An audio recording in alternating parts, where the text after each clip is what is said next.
तक रहा गठबंधन का सवाल, तो उसका तो अंतिम संस्कार नीतीश कुमार ने पहले ही कर दिया। आदरणीय नरेंद्र मोदी जी से पहली बार मिला। प्रधानमंत्री जी के ऊपर निश्चित ही किसी दैवीय शक्ति की कृपा है। उस एहसास को मैं शब्दों में बयान नहीं कर सकता हूँ। श्री कल्की धाम के शिलान्यास समारोह का निमंत्रण देने में माननीय प्रधानमंत्री जी को गया था। मैं उनका आभार व्यक्त करता हूँ, मेरे निमंत्रण को स्वीकार किया।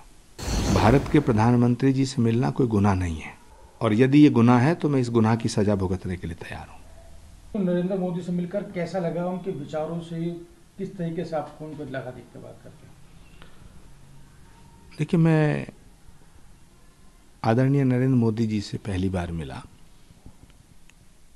और मुझे ये कहने में कतई संकोच नहीं है कि प्रधानमंत्री जी के ऊपर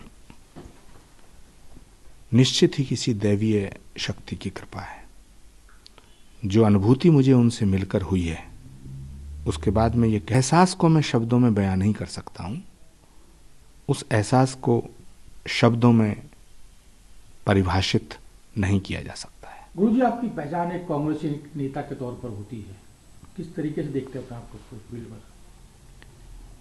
मेरी पहचान सनातन के सेवक के रूप में है।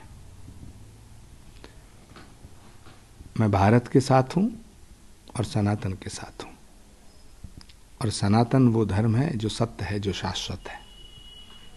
कल आपकी मुलाकात प्रधानमंत्री जी से हुई, क्या कहेंगे उस पर? श्री कल्की धाम के शिलान्यास समारोह का निमंत्रण देने में माननीय प्रधानमंत्री जी को गया था। मुझे खुशी है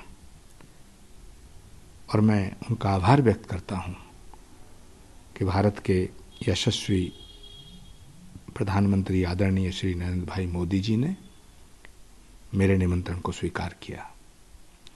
श्री कल्की धाम के करोड़ों भक्त बहुत खुश हैं। सनातन धर्म को मानने वाले करोड़ों लोगों की ये भावना थी कि जिस तरह अयोध्या में श्री राम के मंदिर का काज नरेंद्र मोदी जी के करकमलों द्वारा हुआ है, उसी तरह भगवान के होने वाले अवतार श्री कल्की नारायण भगवान के श्री कल्की धाम के निर्माण के सभी कार्य प्रधानमंत्री जी के हाथों से किए जाएं, करवाए जाएं।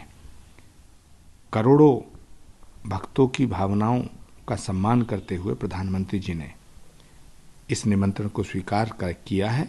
इसके लिए हम उनके आभारी हैं, हम उन्हें साधुवाद देते हैं। कल एक सोशल मीडिया पर एक वायरल भी हो रहा था कुछ पोस्ट है कि आपको कांग्रेस से बर्खास्त कर दिया गया, निकाल दिया गया। ये सवाल तो कांग्रेस से पूछो। लेकिन सर, आप इतने पुराने कांग्रेस नेता हैं और इस तरीके की ट्वीट आना, उसके बाद फिर उनकी तरफ से कोई रिएक्शन ना आना। मुझे इस पे कुछ नहीं कहना है। ये फैसला कांग्रेस को करना है, ये फैसला कांग्रेस नेतृत्व को करना है। कुछ लोग सर ये भी कह रहे हैं कि ये आने वाला भविष्य दिख रहा है कि जब आप प्रधानमंत्री से मुलाकात कर रहे हैं, पहली बार आप लोगों ने मुलाकात की है, कहीं ऐसा तो नहीं कि आप कहीं चुनाव को देखते हुए भी मुलाकात करने जा रहे हैं? भारत के प्रधानमंत्री जी से मिलना कोई गुनाह नहीं है। प्रधानमंत्री जी को श्री कल्की धाम के शिलान्यास समारोह में आमंत्रित करना भी गुनाह नहीं है,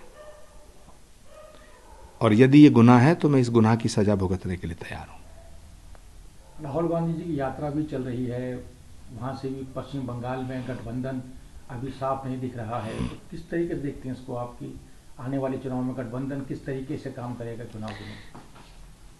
मैं आज इस पवित्र मौके पर, जहां हम सब लोग बड़े प्रसन्न हैं कि श्री कल्की धाम के मंदिर का शिलान्यास हो रहा है, माननीय प्रधानमंत्री जी ने हमारा निमंत्रण स्वीकार किया है, इतनी अच्छी अच्छी बातें, इतने अच्छे अच्छे पलों में किसी भी इस तरह की घटिया बात पर मैं चर्चा नहीं करना चाहता। जहां तक रहा गठबंधन का सवाल, तो उसका तो अंतिम संस्कार नीतीश कुमार ने पहले ही कर दिया।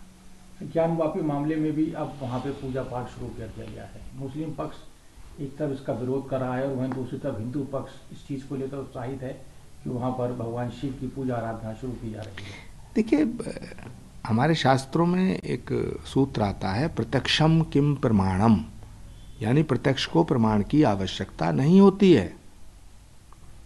और भारत एक बहुत बड़ा लोकतांत्रिक देश है, यहाँ एक न्यायपालिका है, न्यायपालिका पे भरोसा करना चाहिए। जो फैसला न्यायपालिका करेगी उसका हमें सम्मान करना चाहिए। परेशानी काहे की है? हेमंत सोरेन को भी लगातार ईडी का नोटिस, गिरफ्तारी, उठापटक शुरू हो गई है। तो इस तरीके की जो हरकतें हैं वो कैसे देखते हैं उसको आप आने वाले चुनाव में? अब कहीं लूट खसोट होगी तो एजेंसियां काम तो करेंगी। आदिवासी होने का मतलब ये नहीं है कि करोड़ों रुपए को लूट करके अपना घर बन लिया जाए। आदिवासी होने का मतलब ये है कि भगवान बिरसा मुंडा के सिद्धांतों पे चला जाए। आदिवासी होने का मतलब ये नहीं है कि आप करोड़ों रुपए लूटेंगे और ईडी आपके घर नहीं जाएगी। ये कैसी राजनीति है इस देश में? क्या हम भ्रष्टाचार का समर्थन करेंगे? क्या भ्रष्टाचार का समर्थन किया जा सकता है? तो आप मानते हैं कि सही कदम ईडी का कि उनकी गिरफ्तारी को लेकर, और सरकार भी वहां बदलने जा रही है? मैं ये नहीं कहता ईडी सही है ईडी गलत है। मैं कहना चाहता हूं भ्रष्टाचार करना गलत है। और इस देश में अदालत है, कोर्ट है, न्यायपालिका है, उस पर फेथ कीजिएगा, उसका सम्मान कीजिएगा, भरोसा रखिएगा। अगर आप निर्दोष होंगे तो आप छूट जाएंगे। इसमें इतनी हाय तौबा करने की क्या जरूरत है? लेकिन खामोखा जरा जरा सी बातों पे नरेंद्र मोदी को कोसते रहो, जरा जरा सी बातों पे ईडी को कोसो, जरा जरा सी बातों पे सीबीआई को कोसो। देश की एजेंसियों को क्यों कोसते हो भाई? राहुल गांधी जी को भी इंट्रोगेट किया था ईडी ने, सोनिया जी को भी इंट्रोगेट किया था। तो इसमें कौन सी आफत आ जाएगी? है? आप सामना करें, जांच का मुकाबला करें, दूध का दूध पानी का पानी हो जाएगा। इस रोने धोने से क्या होगा? देश की जनता को बताएं कि आपने कुछ गलत नहीं किया तो आपको अदालत बरी करेगी। और अगर आपने लूट खसोट की है तो आप जेल में जाइए।